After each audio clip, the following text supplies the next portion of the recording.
can step back. Welcome to Arrowhead Stadium.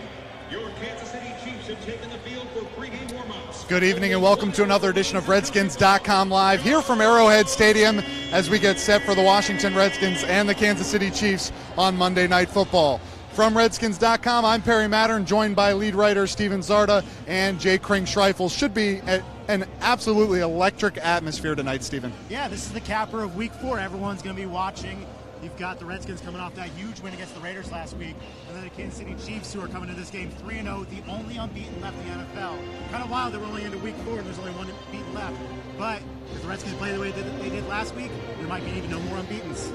Jake, just like us, many of the Redskins, almost all of them, have never played here before, and there's a lot of talk about what this atmosphere is going to be like, how difficult it could be for them, especially offensively.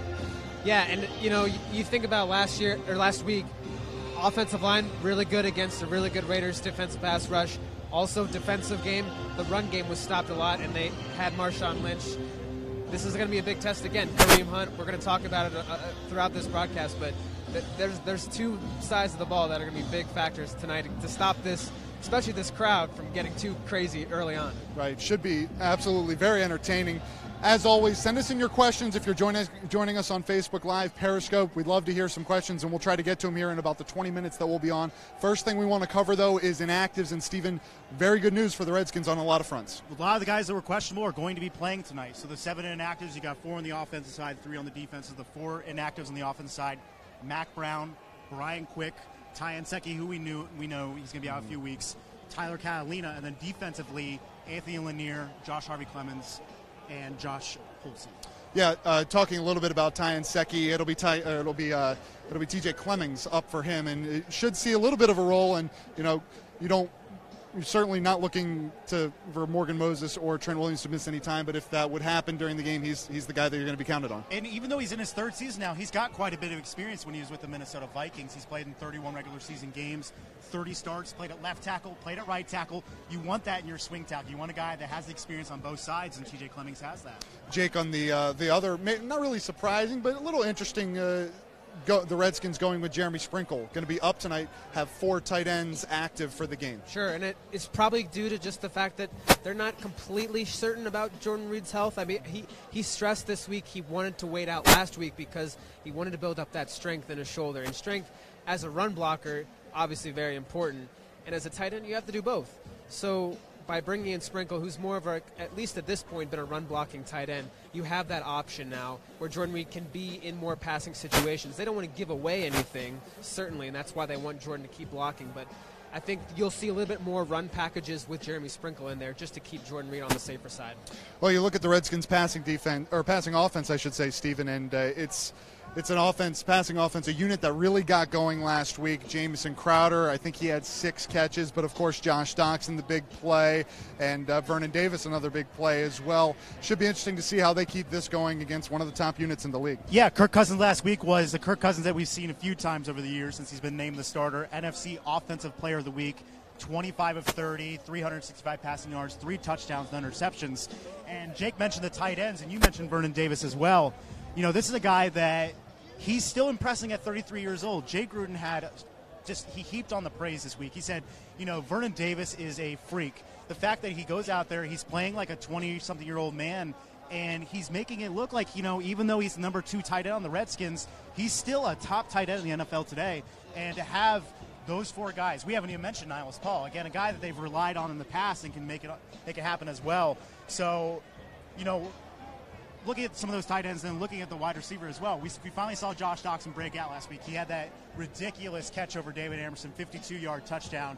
So, if they can keep it clicking and, kind of offset this Chiefs' potent attack, it'll be really special. On the other side of the ball, Jake, first question, let's get right to it. Mike Scafario, can the defense sustain this kind of dominance? And one guy we're looking at out here right now had a great game last week, including his first pick of the year, Kendall Fuller. Yeah, Kendall Fuller, ever since training camp, you could just see the confidence building within him. And it really, I think, has to do a lot with the fact that he's really not injury prone, or he didn't have any injuries this offseason. So he finally has a full, healthy offseason, and that really builds a lot, I think, when you're not concerned about anything else but improving your game. You saw two turnovers, really the forced fumble as well with Kendall. And I think the speed has been another issue. I mean, Kendall Fuller, very, very fast on the field. That has helped a lot with this defensive backs group, and especially with linebacker Zach Brown. So the two of them out there, I mean, been really nice surprises so far. But again, with the run defense, that's going to be the big issue. And you think Kendall Fuller, probably a guy that's going to see a lot of work tonight, have a big challenge in the slot. Tyreek Hill's going to be everywhere, right, but that's where he's very effective. Yeah, I mean, they don't really have any letdown when you go week to week. So this is going to be one of their tougher assignments, especially for Kendall. And look, he struggled a little bit last year covering guys in the slot. But that was, again, I think, an issue of just trying to get his reps in and being a rookie. It's always hard that first transition year. So I think with a little more confidence, he's going to be better suited for tonight's game. But, again, the speed is going to be an issue. And Josh Norman said it this week. They got a track team out there. So they've got to be ready and figure out a way to get this defensive pass rush going, to get Alex Smith flustered out of the pocket and make some of that speed not as effective. Next question here really is actually lost who we got it from. No, there it is. Michael Dyer, our question from Facebook Live. Who is the starting running back tonight? Rob Kelly back. I'm not sure. Maybe starter. It should be interesting to see who's out there for the first series. You probably assume if Rob's got the uniform on, he's going to be out there. You would assume so. I mean, when he was last healthy, when we saw him on a football field week 2 against the Rams, he was slicing up that Rams defense. He had more than 70 rushing yards on 12 carries. Right before he came out, he had gains of 19 and 21 yards. So while it was tough for him to come out, they were able to be a little bit balanced last week. They didn't have an explosive game on the ground with Samaje Perine, Chris Thompson, and Mac Brown, who is inactive tonight. But you would assume if Rob Kelly's in there, they are going to have him be that featured back.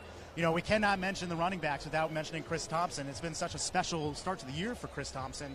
He's one of those guys now where every time you touch the ball, it's kind of like, ooh, like what's he going to do? So I would say expect to see Rob Kelly the most, but they will definitely utilize all three. Yeah, that takes us right into our next question, Jake. As the Chiefs, some of the Chiefs here take the field, including quarterback Alex Smith and also some of the skill guys. And, this Chiefs offense, it's fun to watch because Andy Reid has really revolutionized this offense a little bit in the way that they see a lot of shotgun, a lot of skill guys in different positions, makes them very difficult to defend. Yeah, and so the Redskins are going to have to rely again on that speed that I was talking about earlier. A lot of nickel and sub packages. The good thing is Mason Foster is active today. It wasn't last week. He adds some more speed and opportunities for the linebackers to make more plays, and that's only going to help the defensive backs. The biggest thing that I got out of Zach Brown this week, who's really been the stalwart and really captain of this, at least front seven, has just been the fact that his speed has been allowing him to get so many tackles. And that really frees up the secondary when you think about the fact that they have to really only worry about their coverage. So if Zach Brown is out there banging heads with running backs and getting up some of those gains in the smaller front seven area, these defensive backs are able to then worry just about their men downfield, and that's going to be a big advantage, especially when Alex Smith has the chance to roll out and run up the field. Zach Brown's going to be able to sniff that out. So those are going to be some of the things with the spread offenses. There's going to be some openings for Alex Smith. Is Zach Brown and Mason Foster going to be able to get to where they need to be to get him up? There you see the tight ends coming out on the field. Jordan Reed back healthy for this game tonight, and it should be interesting. We've had multiple questions here on Facebook Live already. How are the Redskins going to utilize him, Stephen? It probably is kind of a play it by ear as the game goes on. Yeah, it'll be interesting to see. I mentioned earlier, just a few minutes ago, the depth of that position group, and Jordan Reed, if he's out there, they're going to use him, but to what extent? That's a great question. We've seen now Vernon Davis last week. He only had one catch through the first 2 games. Week 3 against the Raiders, Jordan Reed's inactive. Vernon Davis comes out, catches 5 passes, 58 yards, a beautiful touchdown reception at 22 yards. So, is Jordan Reed going to be playing the entire game? That's a tough question, but if he can't, they have the other 3 ready to go, and that's probably the main reasons why Jeremy Sprinkle is active tonight. Another guy that actually kind of a later in the week add to the injury list playing tonight. Got a question from Robert Watkins III. Is Swearinger playing? And he will be in there tonight. And there's been a lot of talk about DJ really since camp. I mean, go back to mini camp. He's just been a guy that the coaches have raved about, and really his teammates have been as well. Yeah, it's been really impressive to watch him. And, well, we'll give a shout-out to Peter Schrager, who said he could be the most exciting player he's seen, I guess, with the Redskins for quite some time. I mean, this is a guy that could really break out tonight, Monday Night Football, in front of a national audience. You saw it last week And it's funny because he's really taken the motivation game to a new level with this defense. He talked about it at his locker after the Raiders game, how he's looking at NFL game day predictions each week, and everyone has their picks before the game, and so many unanimous decisions to pick against the Redskins last week, even when they played the Rams. He's really taken that to heart. He's instituted the get-right meetings, which he's labeled now defensive meetings, where he takes the whole defense and 2 times throughout the week we'll go over their cues, their keys, what they need to do, and just a better way of communicating with everybody. So he's really taken on that vocal leadership role, but also just being able to relate to every single person. He even said earlier this week how it takes a different kind of talking to depending on what person you're speaking with. So as a leader, you have to know what kind of players you're dealing with, because a locker room is so diverse. And so some of the issues that you can crop up as a leader is not knowing how to address each person individually. So he's really taken on that leadership role in that unique way. And it's been impressive to watch so far. Our next question coming from Casey and Tammy Mosley on Facebook Live. We already talked about Chris Thompson a little bit. It's been special. Chris Thompson, is he going to get a bigger workload tonight, especially with the bye week upcoming? And the Redskins, they've been pretty steadfast on this answer. Yeah, this has been a question for a few weeks now. A lot of fans want to see more of Chris Thompson, but Jay Gruden has said he wants to limit his touches. Chris has a very defined role, and he's so good at it on the third downs and other packages. This goes back even to the offseason where Jay Gruden was saying, I believe he's the best third down back in the NFL. So he's out there. He's only getting, 20 to 25 reps a game. Fans want to see him go out there and get 40, but that's just not Chris Thompson's forte.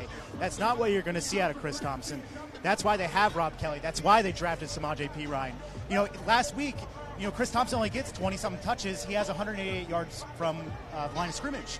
So it's a guy they want to utilize in that very unique role, and he's excelling, and that's one of the main reasons why he is excelling. Got some comments in here about Kareem Hunt, Jake, and he's been pretty electrifying. The rookie getting this job, really. Certainly Spencer Ware's injury played a big part in that, but he has been pretty darn good for the Chiefs. Yeah, I believe I saw today if he gets more than 100 yards from scrimmage, he'll be the first NFL player in history to do that 4 weeks in a row to start the season. So, yeah, he's been a bit of a lightning bolt for them, and at a much-needed time, too, when you consider the Ware injury. And, again, the Redskins, they know where he is. They've got to know where he is on the field at all times, because that's really the way that you can really get deflated. This team, the Redskins defense so far, they've given up a couple big pass plays here and there, a couple big run plays, and that can really be a backbreaker. But for the most part, especially last week, they were really good at keeping the gains really short, so you end up in more third and long situations where passing is inevitable. I think that's really going to be the big strategy, is first and second down, can you keep Hunt grounded and keep him just in short yardage situations. Stephen, we have had multiple questions about Kirk getting his sleep this week. Of course, Kirk, a brand new dad, and it was an interesting few days for him throughout the week, but I think if there's anything we know about Kirk Cousins, he can focus himself up pretty good, and he was even in the meetings via FaceTime from the hospital. Yes, first of all, congratulations to Kirk and his wife Julia on the birth of their baby boy Cooper. He was more than 9 pounds. That's a big baby boy. But yes, he was prepared. We've seen with Kirk now for years. He's a guy that will, break down things as much as anyone. So he did FaceTime in on, I believe it was Friday afternoon, and he FaceTimed in with Colt McCoy in the offensive meetings. He was not there at practice, but he was back on Saturday morning. He didn't look too sleepy. He answered questions from the media. He seemed excited. He's a first-time father. He seemed excited, but his focus was still on the Chiefs. He understands this is a defense that is tough to pick apart. So yes, Kirk did get his sleep. He now has the bye week coming up after tonight's game to really hang out with his son for the first time. Jake, this next question from Mark Smith here on Facebook Live. Have the Redskins done anything special to get ready for the noise here tonight? I'm not sure there was a ton said about it this week, but I think, a lot of teams do similar things. Yeah, Jay Gruden did mention they were thinking about using the indoor training facility to pump in some crowd noise. I don't think they ended up doing that Saturday at all. They might have done it for some walkthroughs just to get used to it. But in terms of dealing with the noise, a lot of it relies on the silent count, and that's going to be a big factor. I think the only potential worry you have about Kirk Cousins missing time is just going over all those cues with the silent count, talking to his offensive line and receivers and helping them, because that is really the biggest thing. You can't do a hard count. You can't really draw people off sides when you're in a crazy environment like you are here. So the communication factor, hand signals, gestures, that's going to be the biggest thing they can work on to combat the crowd noise. Here with Jake Kringstreifels and Steven Zarda here on Redskins.com Live. Here with you for about another 5 minutes as both teams really out on the field. The Redskins getting their stretch in here at Arrowhead. And our next question here on Facebook Facebook Live from Colin McManus: who will match up with K. Hunt, meaning Kareem Hunt, in pass coverage? And we talked about Mason Foster being back tonight. Certainly he will probably help in that realm. Mason Foster and Zach Brown, that tandem is, it's rather remarkable to see how fast Zach Brown is when he's on the football field. And not only just so fast, he's so physical as well. So it'll be interesting to see how they match up with him. Is it one of those guys? Is it one of the safeties like Monte Nicholson, DeShazer Everett? It's a guy that it can't just be one guy with Kareem Hunt right now. Just the way he's playing, he's got more than 400 yards of more than 400 rushing yards. He's all over the field. He was NFL Offensive Rookie of the Month. So this is a guy where, you could say it might be Mason Foster, it might be Zach Brown, it might be the safeties, but they have to do something to contain him if they want to have a chance to win this game. Well, Jake, last year the Redskins on Monday Night Football was not their friend. The Steelers and Panthers games, both in Washington, did not go well. What do they got to do here tonight to change the tide? Well, it's funny because Jay Gruden did mention how there wasn't any extra added pressure, right? There was no – he said actually it helps because it gives us an extra day to prepare. So when he actually thought about Monday Night Football as a whole, there was no seemingly tension or pressure on his end in terms of this game. I mean, at the end of the day, it is just another game. But I think in terms of just national perspective, you want to come out here and look sharp. And I think Kirk Cousins has done that on Sunday Night Football. I don't really know what the big difference is between Sunday night and Monday night. It's a night game. It's in a hostile environment. He's used to it. He has performed well the 2 Sunday night games at home. So, again, the away factor might be a bit of a troublesome area. But I think this is an opportunity for this Redskins team to really prove that they have made big strides this year. You come off a big win against the Oakland Raiders, another AFC West team, and you have an opportunity to knock off an undefeated team right now who's got a lot of confidence in themselves. I think it'll really depend on coming out strong and quickly, because you don't want to get this crowd very early into this game crazy like they normally get. You want to come out, silence them, get into your rhythm, make the Chiefs work to get that crowd back. So in terms of that, I think it's just you've got to come out strong and quick, and we'll see if they can do it. Stephen, last question we're going to get to here on Facebook Live from Greg McLean. Will Terrell Pryor be more involved in the passing game? The Redskins would want that for sure. He's been quiet so far to start the year after having such a fantastic training camp. It won't be easy. Is he going to be matched up with Marcus Peters, an All-Pro? But after getting Josh Doxson that catch last week, they were able to get him involved. Now you need to get Terrell Pryor involved. It's kind of wild to see the offense last week with Kirk Cousins more than 365 yards, with Josh Doxson only having 1 catch, and I believe Terrell Pryor only have 2 catches. So this is his chance. He's confident. He said, he's admitted he's had a slow start to the year, but he's also confident that as time goes on, as he gets more comfortable with Kirk, building that chemistry, he'll have better outcomes. And this is opportunity tonight on Monday Night Football against Marcus Peters, against a tough Chiefs defense, to come out and prove that he can get more than 2 or 3 catches a game, because he hasn't been able to do that yet. Taking a look here at the defensive backs unit, and Jake, arguably the most impressive unit on the Redskins so far this year. They have been, and it really boils down to just, I think, complete communication. I mentioned DJ Swearinger being really life force of this unit. And you think about just the athleticism they have. Bashad Breeland having a really strong year again. Josh Norman, of course, doing his thing. And one guy we haven't mentioned tonight, Monte Nicholson, was great last week. Right, yep. Exactly. And that's, I think, maybe the next question mark for this unit is he the guy that takes on that role now? Because there was obviously question marks. And, you think about DeShazer Everett. They've been swapping more and more time. And DeShazer came out in the Rams, and you saw Monte Nicholson get some more snaps, and you said, well, okay, interesting. Jay likes Monte, and then that Raiders game, he comes out in the first pass play, he gets the interception. I think it's really Monte's size that separates him from DeShazer in that sense, and I think that's why they like him so much back there, because he's able to translate that size and speed. So the two of them, if they have another productive game together, I think you could see that pairing going forward for the long haul. And again, it's been really productive. And I mentioned in an article today, I wrote, Zach Brown, his just ability to gobble up all of these running backs early on has really allowed these defensive backs not to have to go after these running backs. So when you think about the force of a running back hitting a cornerback, there were so many injuries last year in the secondary, they haven't had the need to go up and make those tackles anymore. And Zach Brown's prided himself on that, and I think that's another factor is cornerbacks and safeties, they can just figure out what they want to do coverage-wise and don't have to worry about tackling as much. Got a lot to think about as you enter what should be a fantastic Monday night game here between the Redskins and the Chiefs. Monday Night Football, of course, catch it on ESPN. You can also catch the Redskins on the air. Larry Michael, Chris Cooley will have the call on ESPN 980. For Steven Zarda and Jake Kring-Schreifels, I'm Perry Mattern of Redskins.com. We thank you for joining us here on Redskins.com Live. Kickoff coming up at 8:30 p.m. Eastern.